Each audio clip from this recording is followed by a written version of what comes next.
ഏറ്റവും പ്രിയപ്പെട്ട സഹോദരീ സഹോദരന്മാരെ,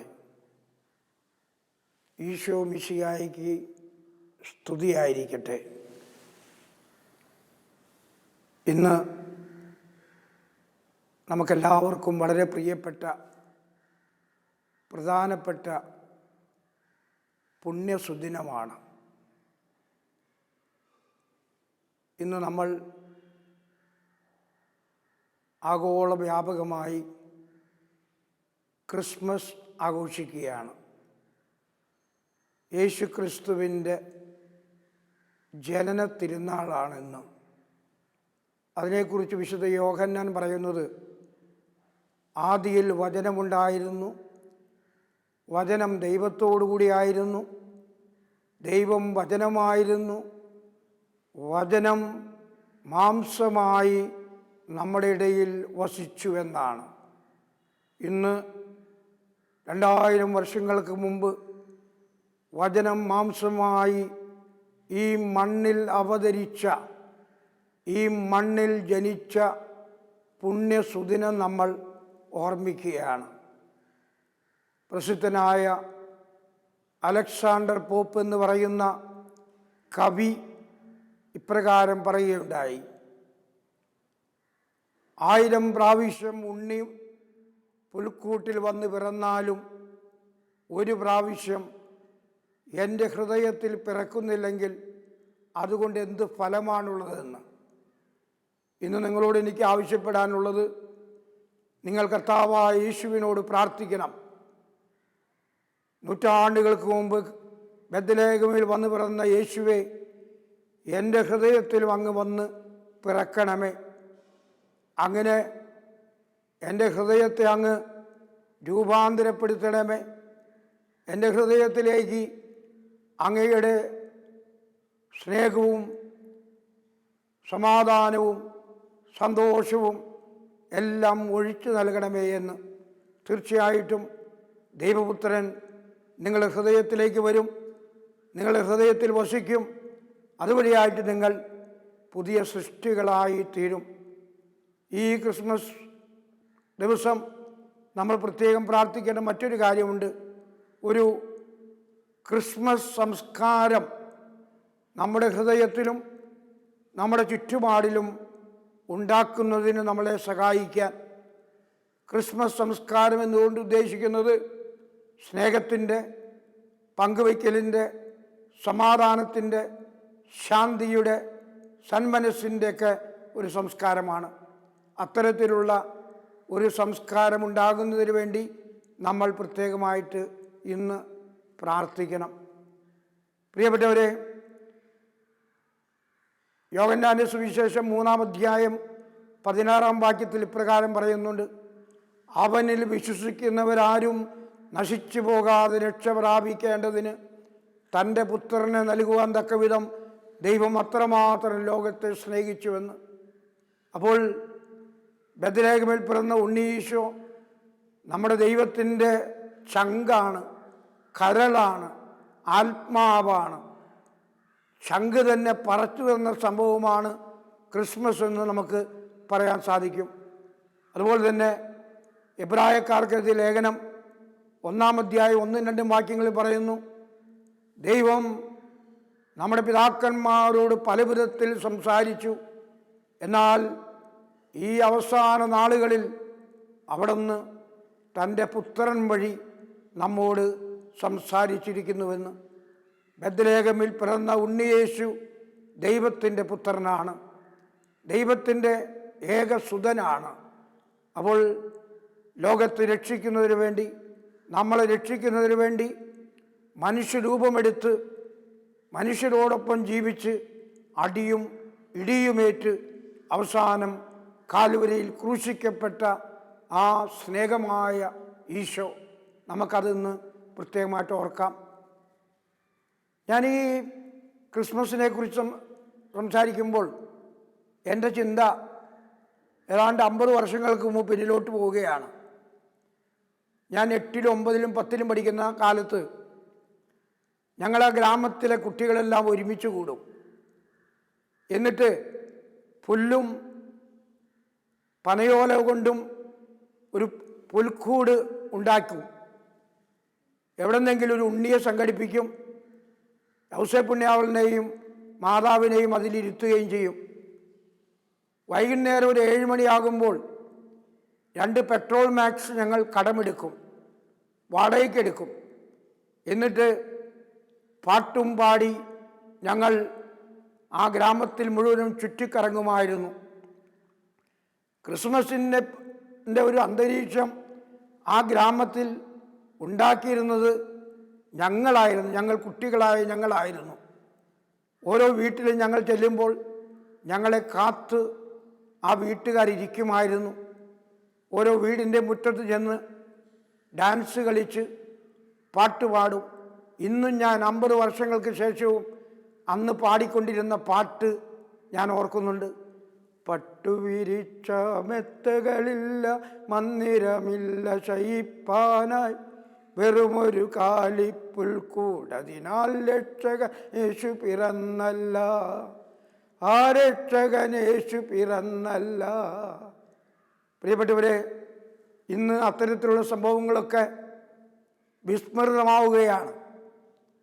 ഇനി നിങ്ങൾ ചോദിക്കും, ഈ ഞങ്ങളെന്ന് പറഞ്ഞാൽ ആരാണെന്ന്.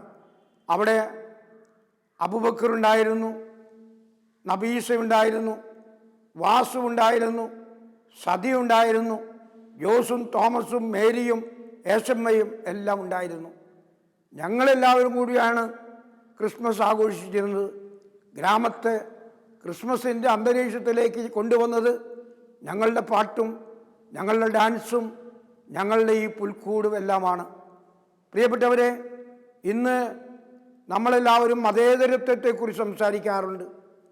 അന്ന് ഞങ്ങൾ കുട്ടികൾ മതേതര സ്വഭാവം നിലനിർത്തിക്കൊണ്ട് ഗ്രാമാന്തരീക്ഷത്തെ മുഴുവൻ പുളകിതരാക്കിയ വ്യക്തികളാണ്.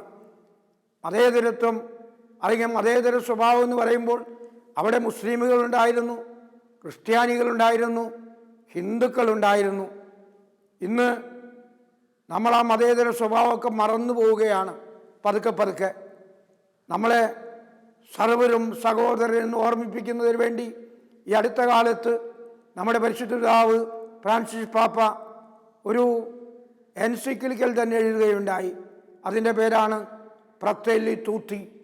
ഫ്രatelli tutti പറയുന്നത് നമ്മുടെ ചുറ്റുപാടുമുള്ള എല്ലാവരും, ഏത് ജാതിയിൽപ്പെട്ടവനാകട്ടെ, മതത്തിൽപ്പെട്ടവനായിട്ട്, സംസ്കാരത്തിൽപ്പെട്ടവനായിട്ട്, എല്ലാവരും നമ്മുടെ സഹോദരങ്ങൾ എന്നുള്ളതാണ്. കർത്താവ് ഈ ലോകത്തിലേക്ക് വന്നതും ഈ ഒരു കോൺസെപ്റ്റ്, ഈ ഒരു ഐഡിയ, ഈ ഒരു ആദർശം, ഈ ഒരു ദർശനം നമ്മളെ പഠിപ്പിക്കുന്നതിന് വേണ്ടിയിട്ടാണ്. നമ്മുടെ ചുറ്റുപാടുള്ള മനുഷ്യരിൽ എല്ലാവരിലും യേശുക്രിസ്തുവിനെ കണ്ടുകൊണ്ട് എല്ലാവരും യേശുക്രിസ്തുവിൽ രക്ഷിക്കപ്പെട്ടവരാണെന്നുള്ള ചിന്തയോടുകൂടി ജീവിക്കാൻ ഈ ക്രിസ്മസ് നിങ്ങളെ സഹായിക്കട്ടെ എന്ന് ഞാൻ പ്രത്യേകമായിട്ട് പ്രാർത്ഥിക്കുന്നു. വീണ്ടും ക്രിസ്മസിനെ കുറിച്ച് ഓർക്കുമ്പോൾ എൻ്റെ മനസ്സിലേക്ക് വരുന്ന മറ്റൊരു സംഭവമുണ്ട്. ഇന്ന് പലരും ചോദിക്കുന്നൊരു ചോദ്യം ഇതാണ്: എന്തിനാണ് ദൈവം മനുഷ്യനായത്? ദൈവം സർവശക്തനല്ലേ? ദൈവത്തിന് മനുഷ്യനെ രക്ഷിക്കാൻ വേറെ വഴികളൊന്നും ഇല്ലായിരുന്നു. പിന്നെ എന്തിനാണ് ദൈവം മനുഷ്യനായി തീർന്നത്? അടിയും ഇടിയുമേറ്റ് നടന്നു പോയത്, സത്രത്തിൽ ഇടമില്ലാതെ ഒരു പുൽക്കൂട്ടിൽ ജനിച്ചത്, ഇത്തരത്തിലുള്ള ചോദ്യങ്ങൾ ഒരുപക്ഷെ നിങ്ങൾ ചോദിക്കും. ഞാനും പണ്ട് ചോദിച്ചിട്ടുണ്ട്, ഇന്ന് പലരും ചോദിച്ചുകൊണ്ടിരിക്കുന്നുണ്ട്. ഈ ചോദ്യം പ്രശസ്തനായ എഴുത്തുകാരനും സുവിശേഷ പ്രഘോഷകനുമായിരുന്ന ഫുൾട്ടൻ ജെർഷിനോട് ഒരിക്കൽ ഒരാൾ ചോദിച്ചു. ആ ചോദ്യത്തിന് നേരിട്ട് മറുപടി പറയാതെ അദ്ദേഹം ഒരു കഥയാണ് പറഞ്ഞത്. അദ്ദേഹം തുടർന്നു, ഒരിക്കൽ മയിലുകളെ സ്നേഹിച്ച ഒരു മനുഷ്യനുണ്ടായിരുന്നു. മയിലുകളെ അദ്ദേഹത്തിന് വളരെ ഇഷ്ടമായിരുന്നു.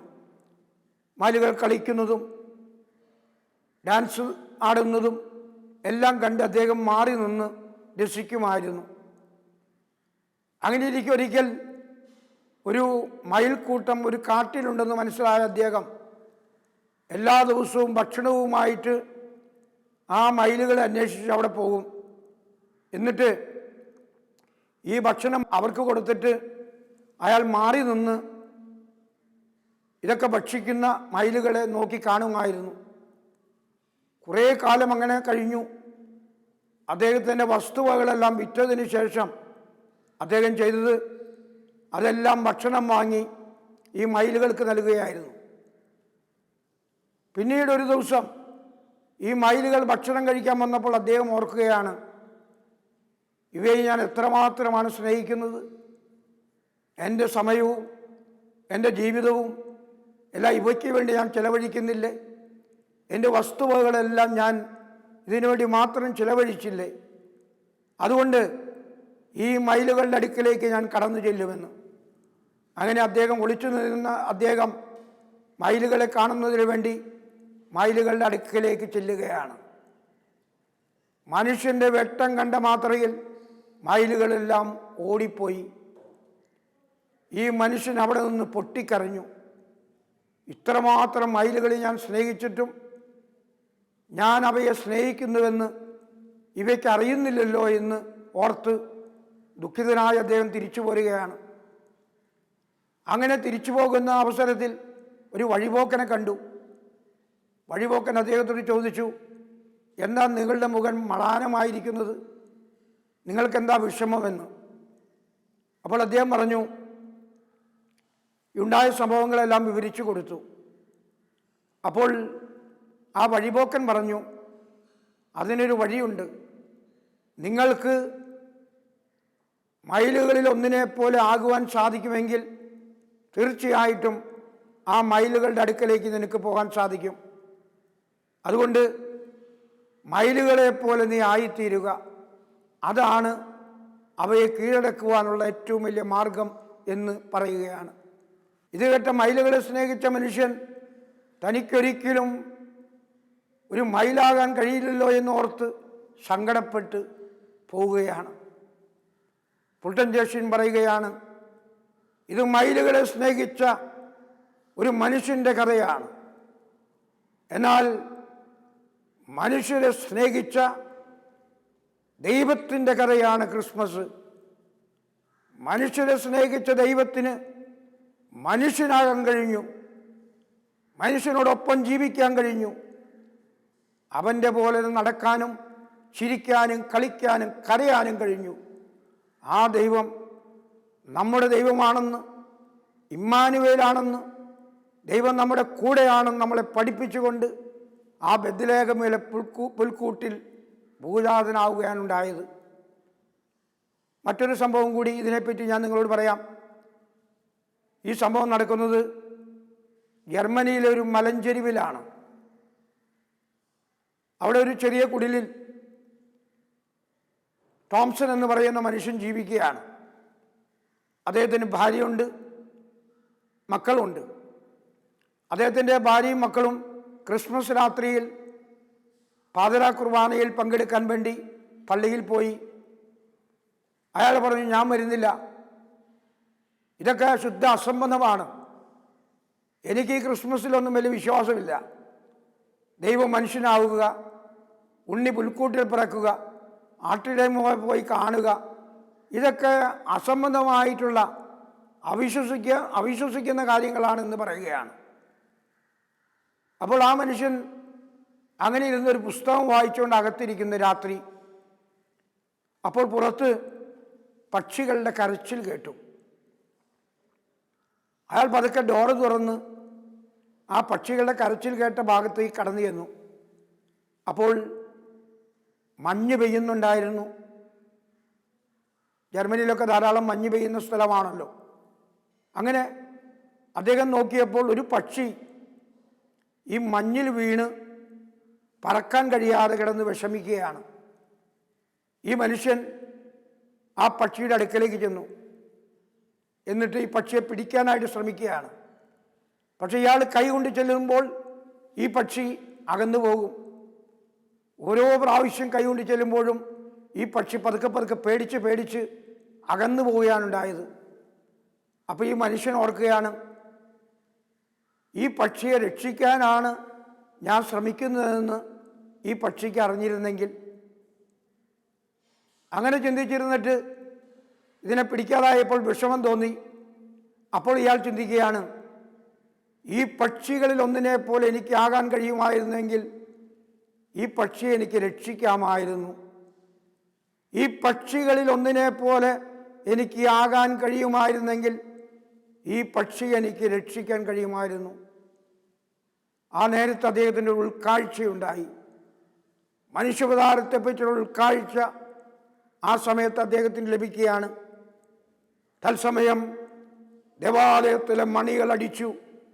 ഉണ്ണി പിറന്നു എന്ന് പറഞ്ഞുകൊണ്ട് അത്യുന്നതങ്ങൾ ദൈവത്തിന് സ്തുതി, ദൈവകൃപ ലഭിച്ചവർക്ക് സമാധാനം എന്ന് പാടിക്കൊണ്ടുള്ള ഗാനം പാടുമ്പോൾ പള്ളിയുടെ മണി അടിക്കുകയായിരുന്നു. ആ മണി കേട്ടപ്പോൾ തോംസൺ പതുക്കെ ആ മഞ്ഞിൽ തന്നെ മുട്ടുകുത്തുകയാണ്. എന്നിട്ട് കൈകൾ കൂപ്പി പറയുകയാണ്, ദൈവമേ, നീ മണ്ണിൽ ജനിച്ചുവെന്ന് ഞാൻ വിശ്വസിക്കുന്നു. കാരണം പക്ഷിയെപ്പോലെ ആകാൻ ഞാൻ ആഗ്രഹിച്ചു, പക്ഷെ എനിക്കാകാൻ പറ്റുന്നില്ല. അവയെ രക്ഷിക്കുന്നതിന് വേണ്ടിയിട്ടാണ്, മനുഷ്യരെ രക്ഷിക്കുന്നതിന് വേണ്ടി നീ മനുഷ്യനായി ഈ മണ്ണിൽ പിറന്നുവെന്ന് ഞാൻ വിശ്വസിക്കുന്നെന്ന് പറഞ്ഞ് കൈകൾ കൂപ്പി ആകാശത്തേക്ക് നോക്കി ദൈവത്തോട് നന്ദി പറയുകയായിരുന്നു. മയിലുകളെ സ്നേഹിച്ച മനുഷ്യൻ്റെ കഥ നമ്മൾ കേട്ടു. പക്ഷികളെ സ്നേഹിച്ച മനുഷ്യൻ്റെ കഥ നമ്മൾ കേട്ടു. അവർക്കാർക്കും പക്ഷികളാകാനോ മയിലുകളാകാനോ സാധിച്ചില്ല. എന്നാൽ മനുഷ്യനെ സ്നേഹിച്ച ദൈവത്തിന് മനുഷ്യനാകാൻ കഴിഞ്ഞു, പുൽക്കൂട്ടിൽ ജനിക്കാൻ കഴിഞ്ഞു, ദരിദ്രനായി ജീവിക്കാൻ കഴിഞ്ഞു. അടിയും ഇടിയും ഏറ്റുകൊണ്ട് ഗലീലിയ കടൽ തീരത്തുകൂടെയും മറ്റും കടന്നു പോകാനായിട്ട് ആ ദൈവപുത്രന് സാധിച്ചു എന്നുള്ളതാണ് ഏറ്റവും വലിയ കാര്യം. അപ്പോൾ നിങ്ങൾ ഓർക്കേണ്ട ഒരു കാര്യം, ക്രിസ്മസിൻ്റെ കഥ നമുക്കൊക്കെ മനസ്സിലാകാവുന്ന കഥയാണ്. ദൈവത്തിൻ്റെ ഒരിക്കലും അസ്തമിക്കാത്ത, ദൈവത്തിൻ്റെ കലവറയില്ലാത്ത, ദൈവത്തിൻ്റെ മനുഷ്യന് വേണ്ടി തന്നെ നൽകുവാൻ തക്ക വിധം സ്നേഹിച്ച ദൈവത്തിൻ്റെ ഹൃദയം പറച്ചു തരുന്ന പ്രക്രിയ ഈ ക്രിസ്മസിൽ നമ്മൾ കാണുകയാണ്.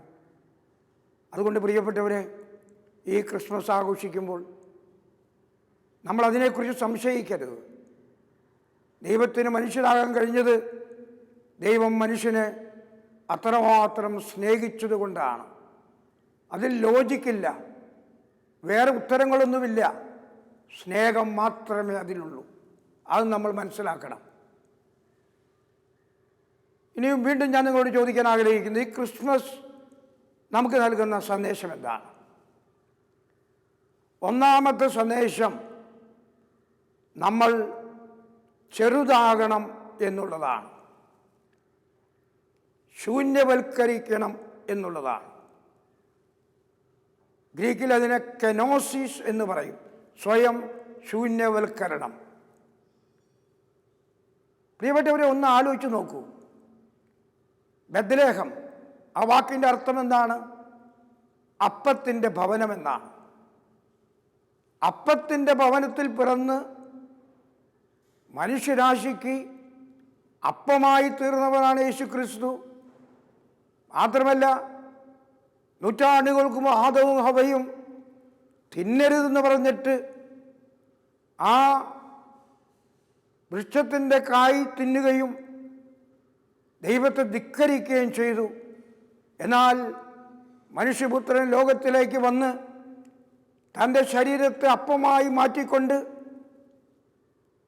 രക്തമായി തന്നുകൊണ്ട് ഇതൊക്കെ നമുക്ക് നൽകിക്കൊണ്ട് അവിടെ നിന്ന് പറയുകയാണ് തിന്നുക എന്ന്.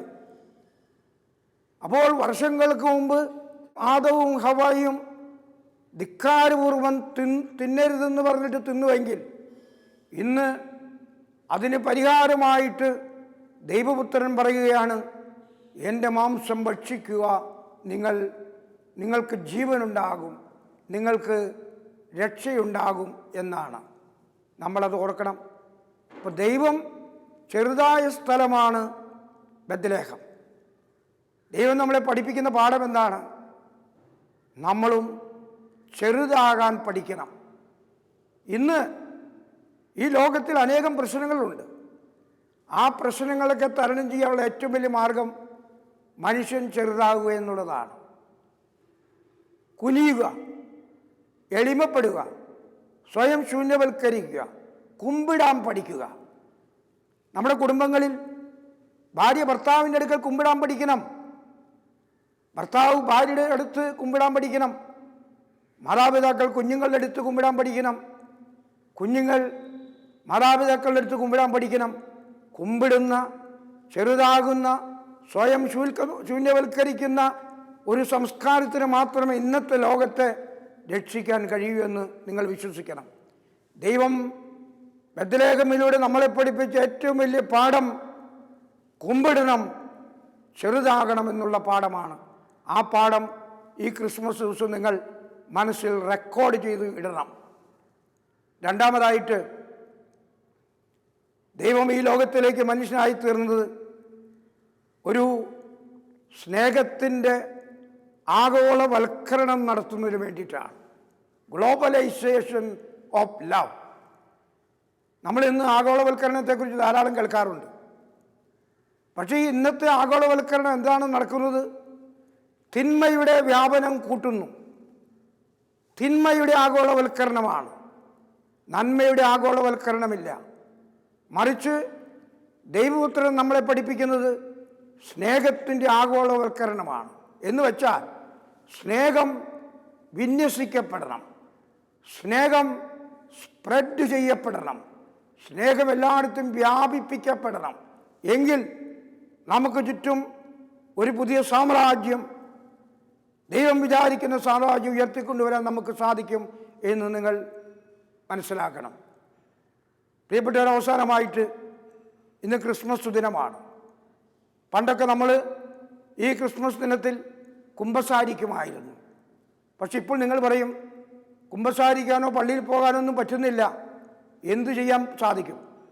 അപ്പം നിങ്ങളോട് എനിക്ക് പറയാനുള്ളത്, ഒരു വൈദികനോട് കുമ്പസാരിക്കാൻ നിങ്ങൾക്ക് കഴിയുന്നില്ലെങ്കിൽ സഭ പഠിപ്പിക്കുന്ന മറ്റൊരു പാഠമുണ്ട്. നമ്മുടെ മാർപ്പാപ്പയും കത്തോലിക്ക മതബോധന ഗ്രന്ഥവും പഠിപ്പിക്കുന്ന പാഠമാണത്. അതെന്താണെന്നോ, നിങ്ങളുടെ പാപങ്ങൾ ഇന്ന് ദൈവത്തോട് ഏറ്റുപറയുക. ഓരോന്നും എണ്ണി എണ്ണി, ഓരോ പാപങ്ങളും എണ്ണി എണ്ണി ദൈവത്തോട് ഏറ്റുപറയുക. എന്നിട്ട് ഈ പാപങ്ങളെക്കുറിച്ച് ഞാൻ പശ്ചാത്തപിക്കുന്നു എന്ന് പറയുക. അതിനുശേഷം മനസ്താപ പ്രകരണം ഭക്തിയോടുകൂടി ചെല്ലുക. എന്നിട്ട് പറയണം, കുമ്പസാരിക്കുവാനുള്ളൊരു അവസരം വരുമ്പോൾ ഞാൻ തീർച്ചയായിട്ടും കുമ്പസാരിച്ചു കൊള്ളാമെന്ന്.